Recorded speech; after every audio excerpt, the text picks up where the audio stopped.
আসসালামু আলাইকুম রহমতুল্লাহ। আজকে আমরা একটা লেনোভো ট্যাবের পারফিউ খুলবো। দেখেন, এটা হলো লেনোভো ট্যাব M9। এটা আনলক টুল দিয়ে আমরা এক ক্লিকে পারফিউটা খুলে নেব। সর্বপ্রথম আমরা আনলক টুল ওপেন করব। আনলক টুল ওপেন করার পরে আমি আগে চেক করে নিচ্ছি এটা হলো এমটিকি সিপিইউ। আমরা এমটিকিতে গেলাম, এমটিকি ইউনিভার্সালতে যাব। এমটিকিতে যাওয়ার পর আমরা জাস্ট এরেজ পারফিউ ক্লিক করব।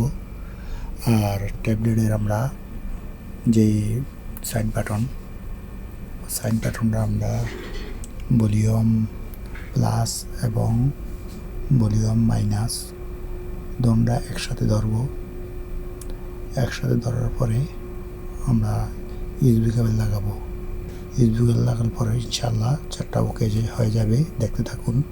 যদি ভিডিওটা আপনার জন্য উপকার হয় তাহলে লাইক কমেন্ট করবেন এবং শেয়ার করে দিবেন অন্য করে দেখার জন্য। দেখেন, আমরা ক্লিক করে ফেলছি। এখন আমরা ইউএসবি কেবল ডালবো, প্লাস মাইনাস ধরে। দেখেন, আলহামদুলিল্লাহ হয়ে গেছে। আজকে এই পর্যন্ত। সবাই ভালো থাকবেন।